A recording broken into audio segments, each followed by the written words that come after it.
মুর্শিদাবাদের লালগোলায় তৃণমূল কংগ্রেসের মহিলা সভায় যোগদানের জোয়ার, ভাঙনের মুখে বাম কংগ্রেস জোট। মুর্শিদাবাদের লালগোলা ব্লকের বিরোধী শিবিরে ব্যাপক ভাঙন দেখা দিল আজ মহিলা সভার পরে। আয়েরমারি থেকে পাইকপাড়া একের পর এক অঞ্চলে সিপিএম ও কংগ্রেস কর্মী সমর্থকরা তৃণমূল কংগ্রেসে যোগদান করা এলাকার রাজনৈতিক সমীকরণ বদলে যেতে শুরু করেছে। শনিবার লালগোলা ব্লকের আয়েরমারি অঞ্চল থেকে প্রায় 30টি সিপিএম সমর্থিত পরিবার দলত্যাগ করে তৃণমূলে যোগ দেয়। দলত্যাগীদের দাবি রাজ্যের উন্নয়নমূলক প্রকল্পের সুফল সাধারণ মানুষের কাছে পৌঁছে দিতে এবং মুখ্যমন্ত্রী মমতা বন্দ্যোপাধ্যায়ের আদর্শে অনুপ্রাণিত হয়ে তারা এই সিদ্ধান্ত নিয়েছেন। আয়েরমারির পর পাইকপাড়া অঞ্চলেও বাম ও কংগ্রেস জোটকে বড় ধাক্কা দিতে সক্ষম হল শাসক দল। সেখানে সিপিএমের 2 ও কংগ্রেসের 2 নির্বাচিত পঞ্চায়েত সদস্য দলত্যাগ করে তৃণমূলে যোগ দেন। তৃণমূল কংগ্রেসের প্রার্থী আব্দুল আজিজের হাত থেকে দলীয় পতাকা গ্রহণ করে তারা শাসক শিবিরে সামিল হন। তৃণমূল প্রার্থী আব্দুল আজিজ বলেন, জনতা বুঝতে পারছে যে উন্নয়ন শুধুমাত্র তৃণমূল কংগ্রেসের মাধ্যমেই সম্ভব। আজ যারা আমাদের দলে এলেন তাদের সকলকে সঙ্গে নিয়ে আমরা এলাকার উন্নয়নের কাজ আরও ত্বরান্বিত করব। এই দলবদলকে কেন্দ্র করে স্থানীয় রাজনৈতিক মহলে যথেষ্ট চাঞ্চল্যের সৃষ্টি হয়েছে। পঞ্চায়েত স্তরের প্রতিনিধিদের যোগদান পাইকপাড়া অঞ্চলে তৃণমূলের সাংগঠনিক শক্তিকে কয়েক গুণ বাড়িয়ে দিয়েছে বলে মনে করছে রাজনৈতিক মহল। উল্লেখ্য, এই যোগদান সভায় উপস্থিত ছিলেন লালগোলা পঞ্চায়েত সমিতির সভাপতি লক্ষ্মী সরকার, 61 নম্বর লালগোলা বিধানসভা তৃণমূল কংগ্রেস প্রার্থী ডক্টর আব্দুল আজিজ, লালগোলা তৃণমূল কংগ্রেসের কনভেনার রুমা ব্যানার্জি, ব্লক মহিলা নেত্রী হাসিনা বানু, ব্লক নেতৃত্ব এবং বিভিন্ন স্তরের কর্মীরা। এদিন মহিলাদের উপস্থিতি ছিল চোখে পড়ার মতো। আজকে মহিলা কর্মী সভা ছিল, একদম বুথ লেভেল থেকে ব্লক লেভেল পর্যন্ত। কেমন হলো? খুব ভালো এবং প্রচুর পরিমাণে মহিলাদের সাড়া পাচ্ছি। আচ্ছা, যোগদান সভায় আজকে কে কে যোগদান করলো এবং কতজন যোগদান করলো? আজকে আয়েরমারি অঞ্চল থেকে 25টা পরিবার প্রায় 100 জন জয়েনিং করলো। সিপিএম থেকে তারা জয়েনিং করলো তৃণমূল কংগ্রেসে।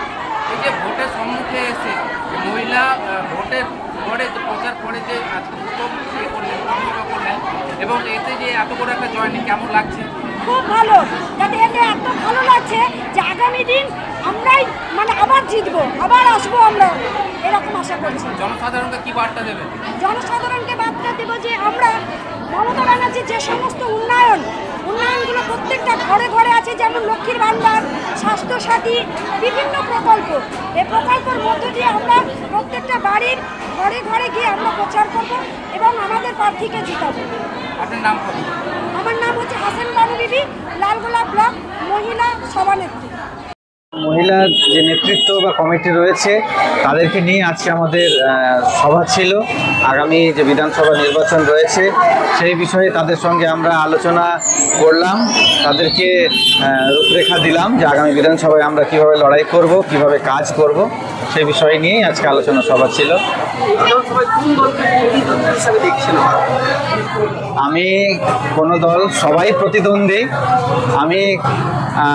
তবে আমি এটুকু বলি আমি সবাইকে সম্মান করি যারা বিরোধী দল রয়েছে, কিন্তু আমরা যে জয়ী হব, মমতা ব্যানার্জির সরকার যেভাবে মানুষের পাশে দাঁড়িয়েছেন, উন্নয়ন করেছেন আমাদের বাংলার জন্য, যেভাবে তিনি কাজ করছেন, তাতে যে তিনি আবার পুনরায় ক্ষমতায় আসছেন তাতে কোনো সন্দেহ নেই এবং এই এলাকার মানুষ আমাকে ভালোবাসা দেবেন এবং আমি জয়ী হব, এই ব্যাপারে আমি খানিকটা নিশ্চিত। আশা রাখছি আমি।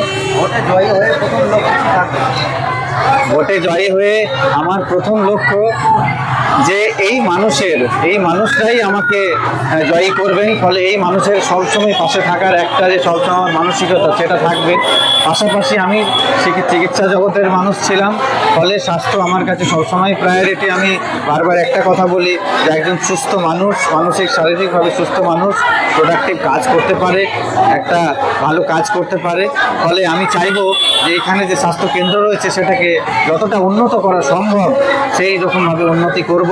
এর পাশাপাশি যে সমস্ত সমস্যা রয়েছে এখানে, যেমন মায়েদের সমস্যা রয়েছে, একটা অ্যানিমিয়া বা রক্তাল্পতার সমস্যা, শিশুদের অনেক সময় অপুষ্টির সমস্যা, এই যে বিভিন্ন সমস্যাগুলো রয়েছে, আমি একজন নিজে শিশুরোগ বিশেষজ্ঞ, যে সমস্ত সমস্যাগুলো রয়েছে শিশুদের সেইগুলোকে আমি সামনে লক্ষ্য রেখে সেগুলোকে নির্মূল করার চেষ্টা করব।